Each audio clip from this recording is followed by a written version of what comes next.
Oh boy, but he's got a tough ask ahead of him here as we are loading into our first map of the series. It is going to be Data Under the Sea.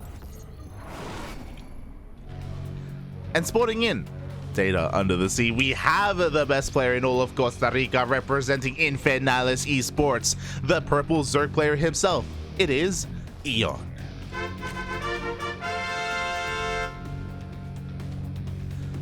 And spawning in the top right hand corner of Data Under the Sea, we have the best Protoss player in all of Peru.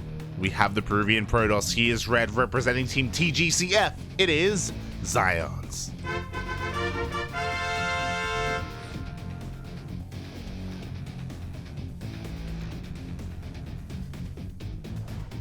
Oh boy, here we go. They're rocking their own flags. You love to see it. Massive shout out to Phoenix.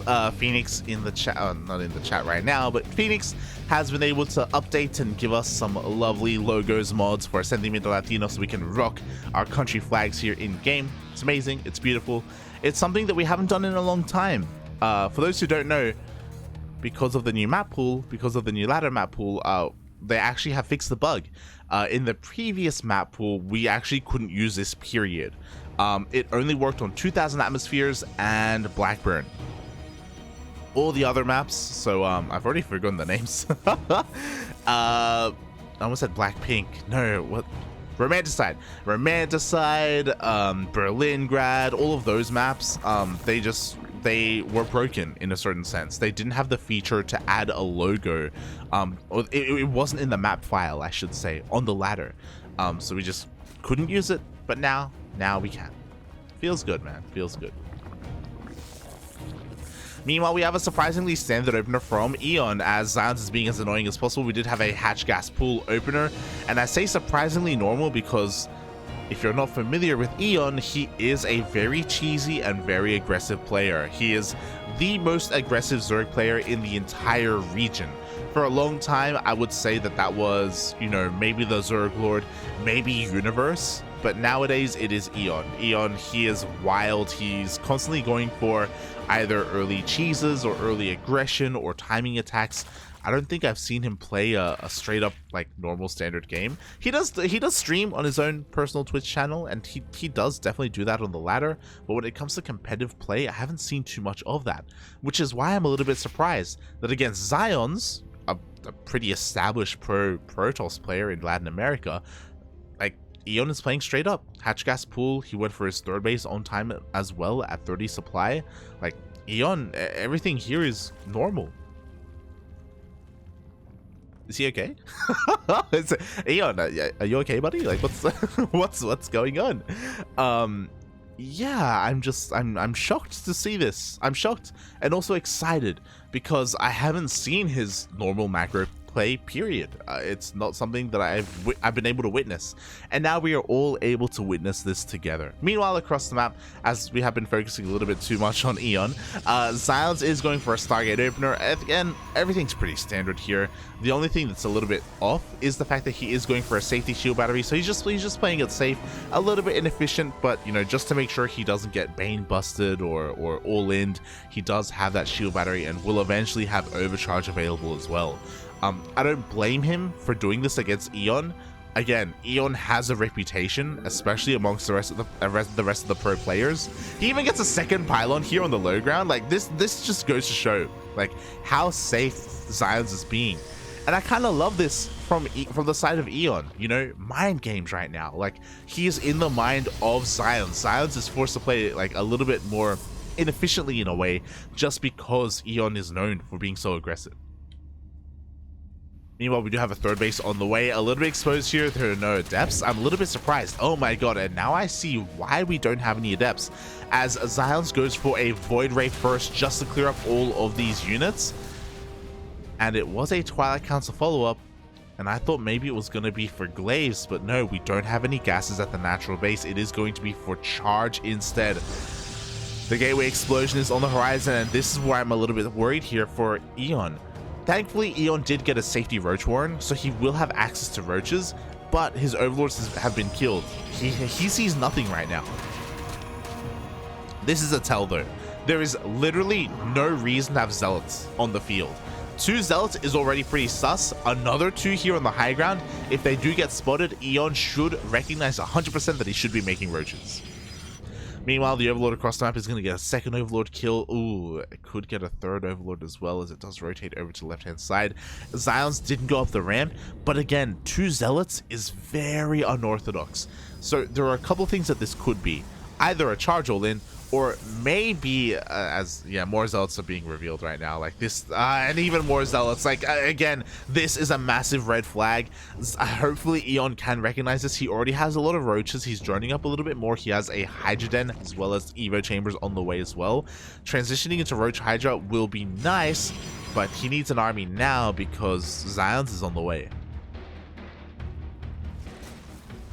And it looks like we should have enough. We have plenty of roaches. We have a couple of queens. Looking at the units tab, 5 queens in total. Not bad, not bad. Against 2 void rays, that should be enough, depending on the angle of attack. Here we go. The chargelets come in, but yeah, we have enough roaches. If EON was going Ling right now, like Ling Hydra or Ling main, specifically just Ling only, to be honest, he would have had a harder time, but so far he is perfectly fine. And this is what I was thinking about earlier. Like, typically when you see Zealots early on, it could be one of 2 things. It could be a charge all in, which it wasn't, or it could be you're saving gas for something else. And this is what we're saving it for. Sky Toss. Fleet Beacon is thrown down and 2 more Stargates. This is classic Zion's play. If you haven't casted or if you haven't seen Zion's before, Zion's is known, especially in this matchup, for his late game Sky Toss. But historically, Zions goes pure Sky Toss. What does that mean? That means no High Templar, no Disruptors, no Archons. Typically, he goes pure Carrier, Void Ray, Tempest. And obviously that has its weaknesses, but because he saves a lot of gas in the sense that he doesn't make High Templar and Archons, he can hit and push out a little bit faster.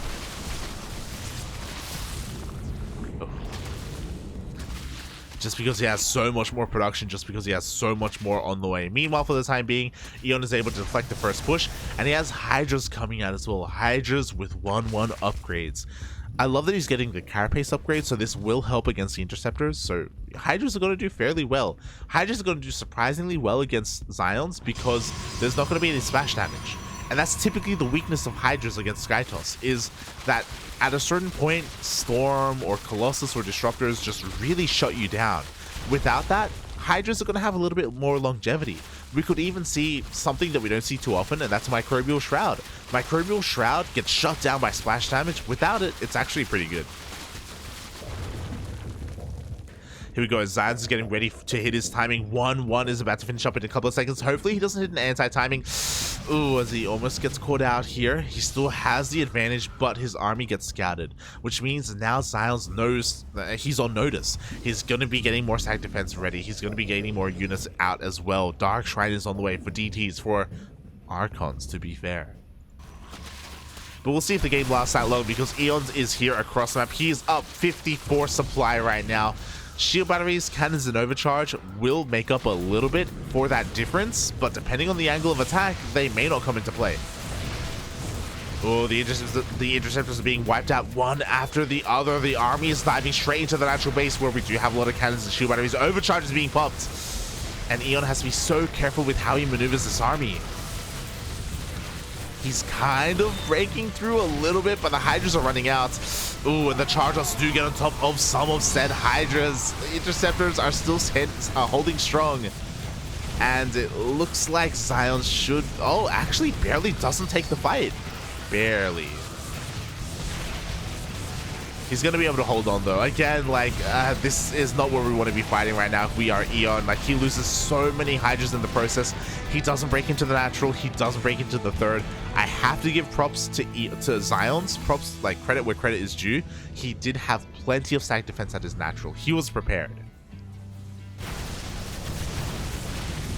And it's a little bit on EON. Once he saw how many cannons and shield batteries there were on the high ground, he should have backed off. There was no way he could push up this ramp. He would have had to have attacked the third base from an angle instead, or just been a little bit more content with keeping his opponent on 3 bases. Because of that, EON, he lost his supply advantage. He did drop 50 supply.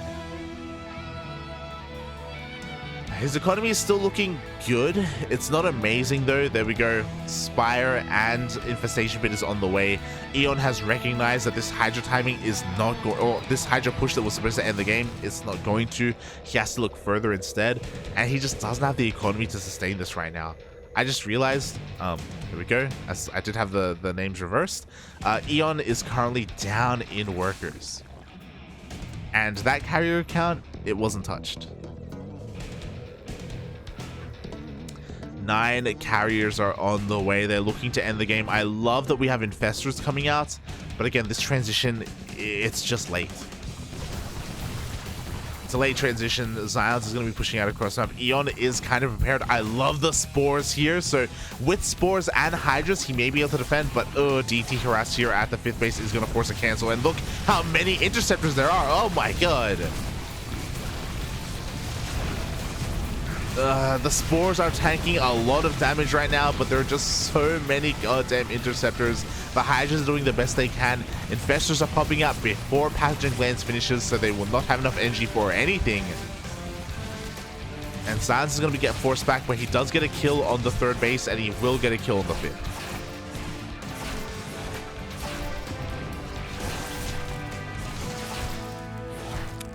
Feels DT harass, man. Feels DT harass.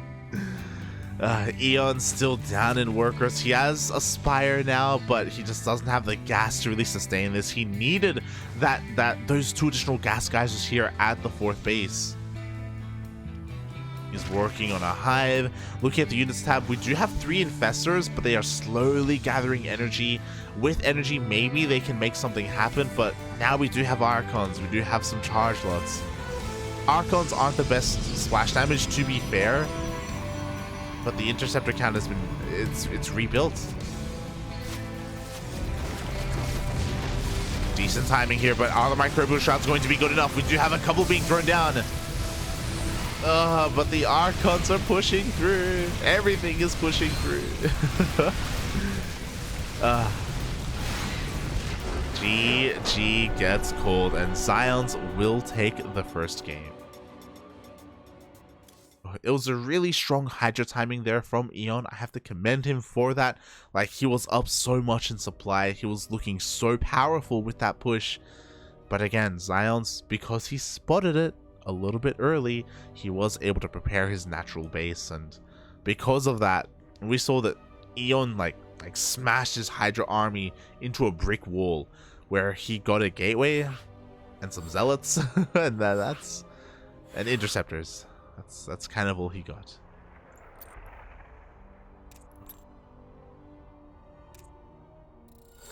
GG, well played. And now we are going to be loading into our 2nd game of the series. The map has been chosen, and it is going to be Moondance.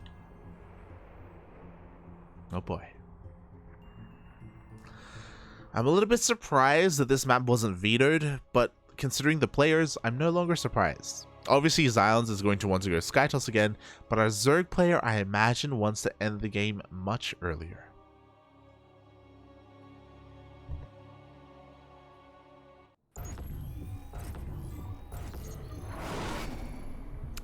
Here we go, spawning in the top left-hand corner of Moondance. We have the Costa Rican Zerg player himself. He is purple, representing Infernales Esports. It is EON.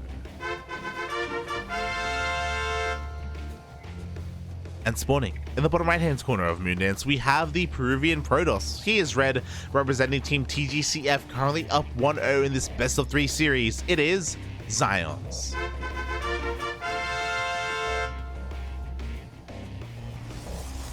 Oh my god. And to kick things off, we do have a drone across the map. It did just run into a probe, and XionS should be aware that there's a drone in his main. Yeah, he goes to check, as we're going to be seeing a proxy hatch here, but again, this was spotted, and XionS confirms it. Oh boy. Interesting choice here from EON. Now we have a couple of ways to respond. Yep, this is the correct way. throw down a forge so you can get defensive cannons in your main base. Pylon is thrown down as well. We have plenty of time to respond, plenty of time to throw down cannons here and to stop this proxy. Now, EON has to make a choice. He takes 2 gases behind this. With 2 gases, he can go straight into roaches. He should be aware that he got scouted, but he doesn't really have the vision for it right now. Once the Overlord does get in vision of the wall here at the natural, he should recognize the forge. He should recognize that cannons are on the way, and he shouldn't commit to this proxy. We'll see. We'll see. It may be too late though. Like, I don't know if we can transition. He cancels a gas. Oh. He sees the forge. He should be aware of the cannon. Quickly checking the vision here. Obviously he doesn't see it, but he should be aware of it. Oh my god. And as it finishes. Okay. We have a hatchery in the main. Now, to be fair, there is only a single cannon here, so potentially Eon can still get damage done, especially with all of this lava. He doesn't have a roach warren to work with though. He only has a single gas. So I don't know how much damage he can really get done here. He goes for another. What's happening? What am I watching? What? We have a second proxy hatch? Okay. Borlings are sneaking in. The Broodlings are doing what they can to distract that cannon. He can maybe focus down some probes. But the probes get caught out. And the Lings are gonna go for the pylon. Okay. Okay, I like it. I like it. We do have a full wall off though to stop any kind of Ling flood. Roach Warren and gas is eventually thrown down. So Eon is 100% all in. There's no way out of this. He's gonna try and get another hatchery up and running to proxy, but that's not gonna work. But he's gonna try. Okay. I don't know what to say. I just don't know. But the hatchery, you know, it's done. He's got Lings coming out, but with this DPS, yeah, the hatchery will end up going down. There's not going to be any lava for roaches. There is a roach warren, sure. But from here, we can't even Nidus. Ugh. Okay, actually, we do have a couple of roaches on the way. Fair enough, fair enough. And if they go unscattered, they can be morphed into Ravager. So, like, Eon can still deal some damage, I guess. Oh, but Sions is checking. Yeah, these roaches gonna have a hard time. Maybe they can get one zealot for their troubles, but only one.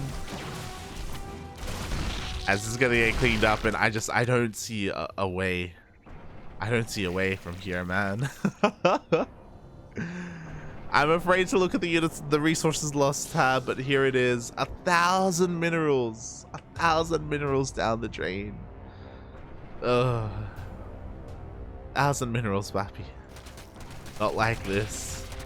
And now Sions is fully walled off. He's double expanding right now. He's gonna go into Sky Toss. He's gonna go into carriers if the game goes on long enough. Oh. These Ravagers are gonna deal a surprising amount of damage. And they're gonna be able to get the pylon. Oh, they almost do.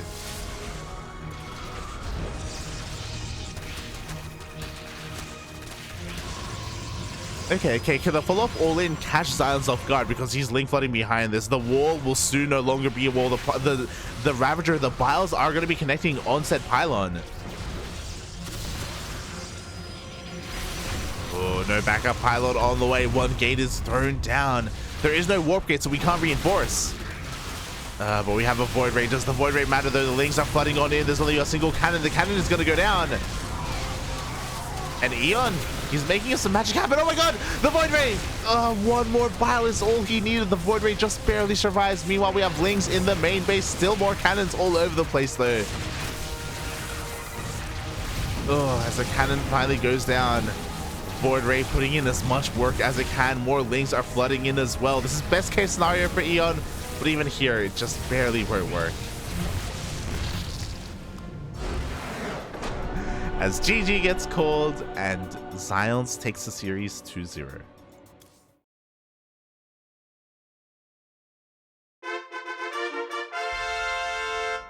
hell did I just watch? GG, well played.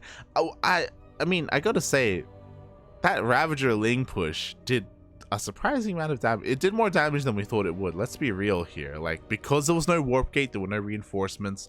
XionS was being incredibly greedy, going for a fast third nexus, and relying on stack defense to defend, and half of the stack defense was depowered. Like, imagine a world where the void rate does go down to the Ravager biles, and suddenly EON can micro, he can keep his own Ravagers alive, Lings can reinforce. Like, would he win the game? I don't know. Winning the game, it's hard to say. That was close. I will say that was close. GG. And with that, XionS is going to be able to move on to the semi-finals, where he is going to be waiting for his next opponent. The winner of the Zerglord versus Neo Shaggy. And they are currently mid-series right now. Oh boy.